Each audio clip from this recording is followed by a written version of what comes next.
industry need the technology to reach a particular level before it can be consumed into the large scale production model, right? And faculty might be coming from one end, so they might be stopping at 3 or 4 level, whereas the need is at 7 and 8 level of TRL. So there is a valley of death where you see that certain technologies do reach a certain level, and after that they do not take forward. This is the valley where I think the focus is needed.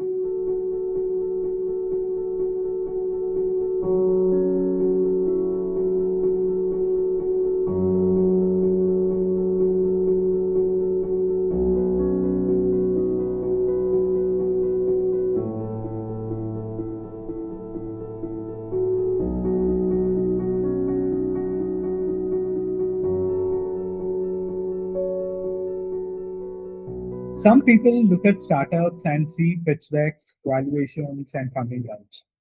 Well, today's guest looks at them and sees innovation systems, incentives, patents, policies, and the economics behind why some ideas fly while others quietly disappear into campus travelers. So today we are not just talking about the startups, we're talking about what really powers them.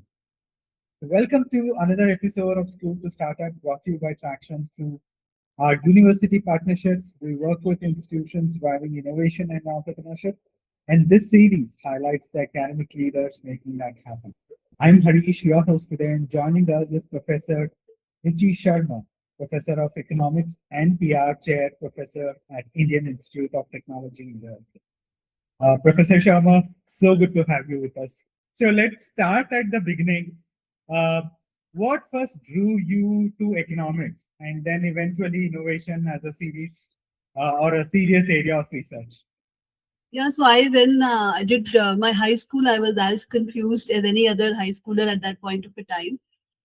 But of course, I was not very, inclined towards STEM fields, and they were very, but of course, being interested in mathematics. And that is when I, was exploring which disciplines to take. I went for my undergraduation, and at that point of a time, we had to select different, subjects like English, economics, public administration. So these are the few topics, few subjects I picked up for my undergraduation, and that was the first time I was exposed to economics, and I must say that was was really exciting. And when I had my first encounter with microeconomics and its different models, demand, supply, elasticity, and then we went on and talked about optimality, etc. And it was very exciting to know these aspects. And somehow I always, whenever I would be attending economic classes, I would really feel that this is what life is. I mean, this is how we, reach out to different problems if we want a solution to those problems. And I could see those solutions in this very basic concepts. And that is where I started developing a very deep interest in this particular subject. And after that, I think the journey was very straightforward. I wanted to do my master's and, go forward with the research. And it was during my master's, I was doing one project on World Trade Organization with the Foreign Trade Office in Chandigarh at that time. And that's when I got to know about TRIPS agreement and something called IPR, the intellectual property rights and patent, etc. So that was my first exposure to this. And then, of course, I have studied growth models, following from Harold Romer to Romer during my master's. And then I thought that this is a very interesting, linkages I could find there. And that's how I started developing my interest in intellectual property rights. So when I did, decide to go forward with my PhD at IIT Kanpur, that's when I thought this is the one area which I really am interested in looking at. And so my PhD was about internationalization of intellectual property rights and its implications for the developing countries, where I tried to establish a different set of model, for developing countries, because at that point of a time, most of the discussion was in a North-South framework, but what is happening within South-South? was somewhat not talked about. And I talked about the heterogeneity within the southern side of the globe, and how there are differences which also need to be talked about. And so that started my journey into intellectual property rights. And of course, when I took up my started my academic career at IIT Indore, I got more interested in it from patents. Then I moved on to talk about research and development, and what is happening in the Indian innovation landscape. And then that's how I kept broadening my understanding, and still trying to learn more about it. Very interesting. So let's talk about IIT Indore for a bit. From your perspective, how is the institution nurturing innovation and entrepreneurship among students today? So I am with IIT Indore for now almost 17 years. And initially onwards, like when we started, there was an immense focus on research and development, and its outcome in terms of publication. And in the last 5 years also, when our new Professor Suhas Joshi joined as a director, he has this very multi-layered vision about how do we translate research from academic institutions for the society. And that is where we started seeing development of makerspace and tinkering labs, enhancing the experiential learning of the students. Along with that, we also have a rural immersion program where students can go to the neighboring areas, find out what are the real problems being faced by the people there, and can come up with the technological solution. That's the basic idea behind it. So this experiential learning has been now built into the curriculum. And apart from that, there is a very focused approach towards entrepreneurship and startups. For instance, we have ACE Foundation, which is Section 8 company, which is an incubator, and they support various activities of the startups. And then along with that, we have a SEED, which is a Center for Education for Entrepreneurial Development. I am a co-faculty there, and we teach a course on foundation for entrepreneurship. The beauty of this particular course is that it is beyond the boundaries of years. Like it is offered for second year, third year, fourth year, and even for PG students, PhD, whosoever has this interest in becoming an entrepreneur, or kind of a thinking on those lines. So we offered this particular course, and we have got a very good response from the students as well. And along with that, we keep on doing a lot of boot camps and organizing various development programs for entrepreneurship through this particular channel. So translation research being the very focus, also kind of build that innovation streak amongst the student, and also many a time make them think beyond a simple publication. So I think with that vision, where you don't want a documentation in terms of publication, but maybe a prototype being built, maybe we are looking at products being at least thought about at certain level of stages. In fact, in that entrepreneurship course, we have a term paper, but which is not like a regular term paper. We ask the students to pitch about their business ideas, what they are doing in their labs, etc. So that is how we are trying to inculcate that entrepreneurial spirit, that animal spirit, which we talk about in our students. And I'm very sure in the next few years, we are going to see very tremendous and good results. Amazing. And a lot of good work happens inside universities, but not all of it goes beyond campus. So why do you think that happens? And what needs to change for more university-led innovation to turn these to broader impact? So if we talk, purely from economic perspective, there are definitely, issues related to information asymmetry we talk about, where, what is needed by industry is known to them, and what is being developed in academia is known to them. And how do we bridge this particular asymmetric gap, right? And so that is where the role of specific translation centers, or maybe a certain, I would say, a unit is needed, which will bridge this particular gap.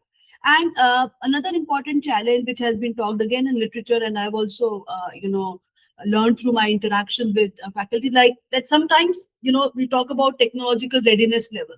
Industry need the technology to reach a particular level before it can be consumed into the, a large scale production model. right?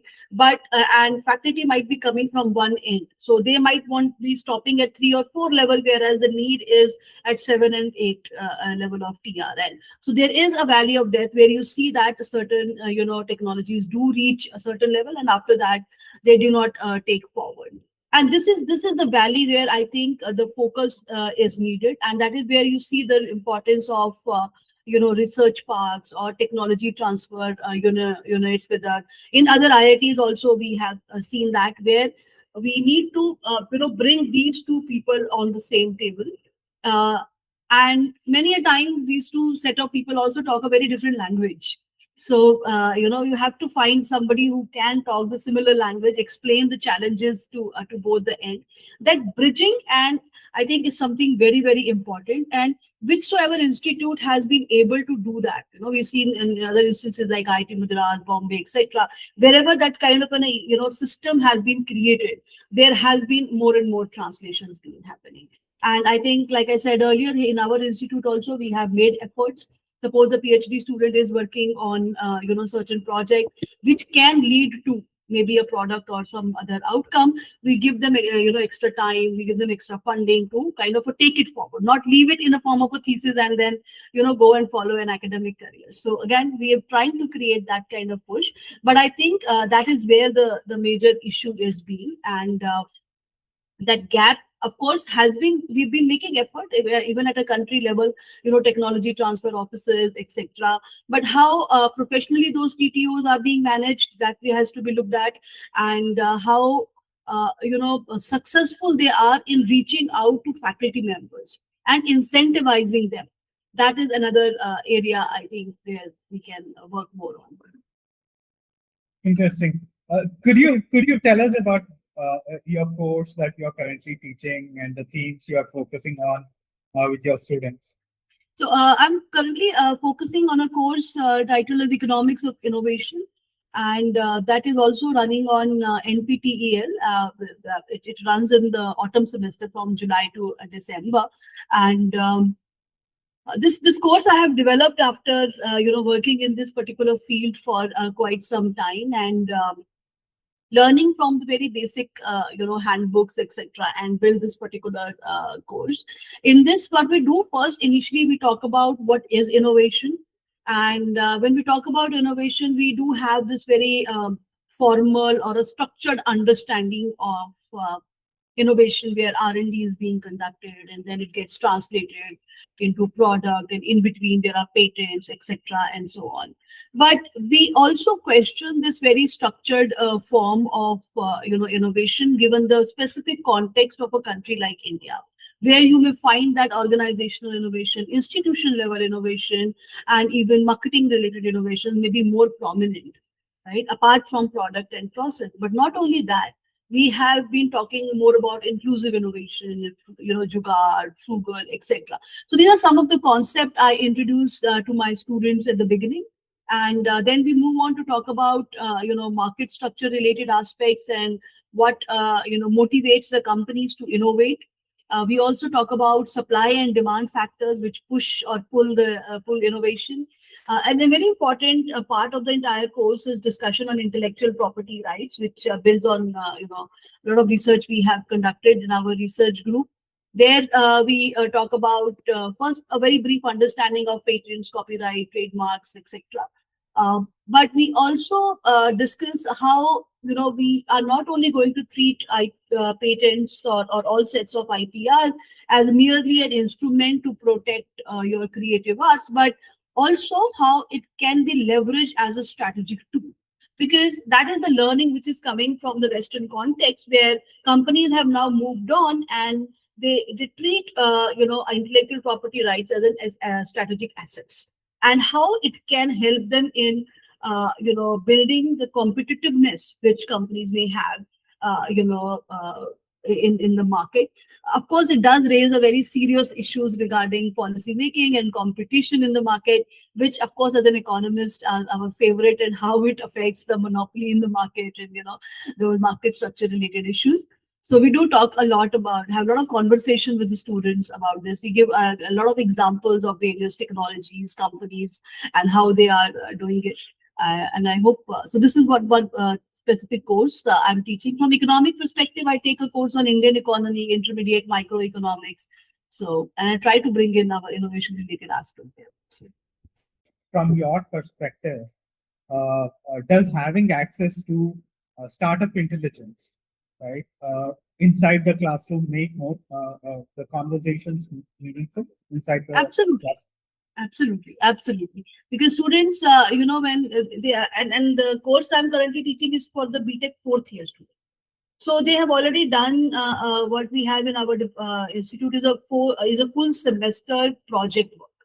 And in that project work, many of them do very interesting works, like might be pushing the boundaries many a time. And when they do this particular course, it does arouse that particular curiosity of, is there is a possibility of taking that work forward, and can we translate it, come up with certain startups. So they do have very exciting questions relating to that translation. Yes. Great.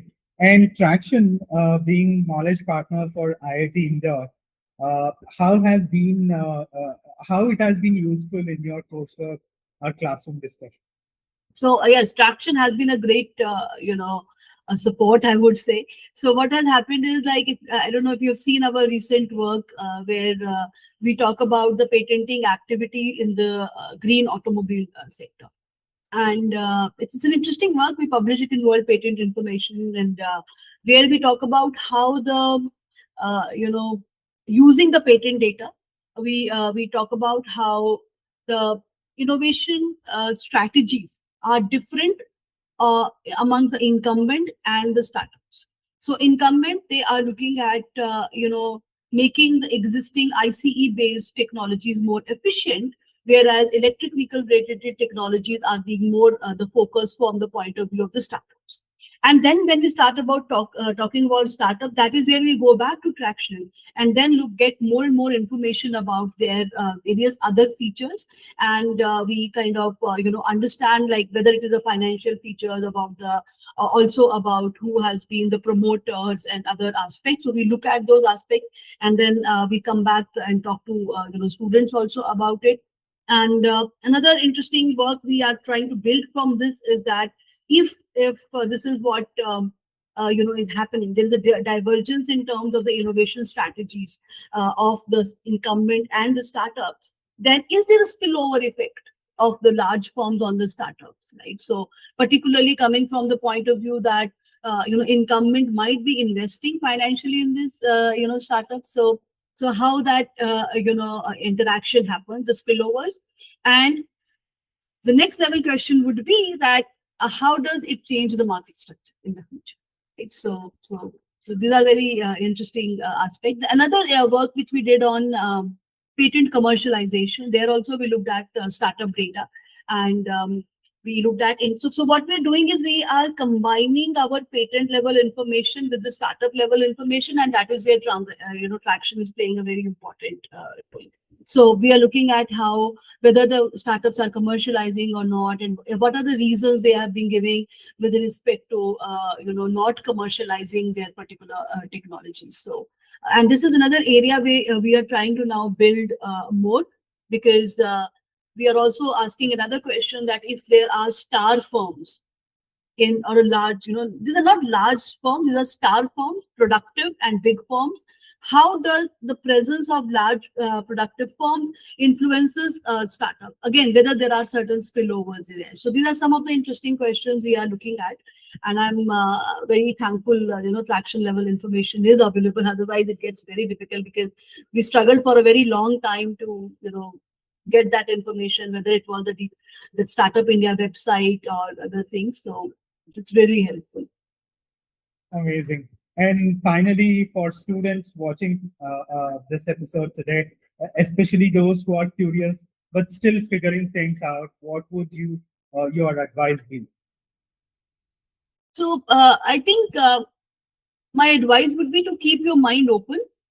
Many a times, very early on, we tend to get stuck, but life has a very different, path for you. So keep your mind open to new opportunities, and also, be more open to different experiences. Like, whether if you're doing internship or whether you are, even though you may not have a plan to go for an academic career, but see how academia work, how industry work during your education. And one thing, of course, I think if you have any plans and if you have already kind of decided in which area you want to go forward, consistency and discipline. I know they're very old-fashioned terms, but they still matter, because having discipline, of course, it may look as if very boring also many a times. But what we realize that what I have felt is that if I maintain my discipline, and then the outcome does come, though it might be little late and it is hard, but it does come, right? So in whatever form. So discipline and consistency, I think, are something which one should practice also more. And I'm very sure the students would be able to have a successful career. Amazing. Thank you very much, Professor Sharma. Thank you for being part of this episode. This conversation gave us a deeper look at how the journey from school to startup is shaped not just by ideas, but by research, innovation system, mentorship, and the right institutional support. Thank you very much for being part Thank of you this. so much, Harish, for giving me this opportunity to talk to you. I had a very good time. Thank you. You're welcome. And to all our viewers, if you have enjoyed this episode, do like, comment, subscribe to the Tracxn channel and click the bell icon so you don't miss our upcoming conversation. Thank you for watching.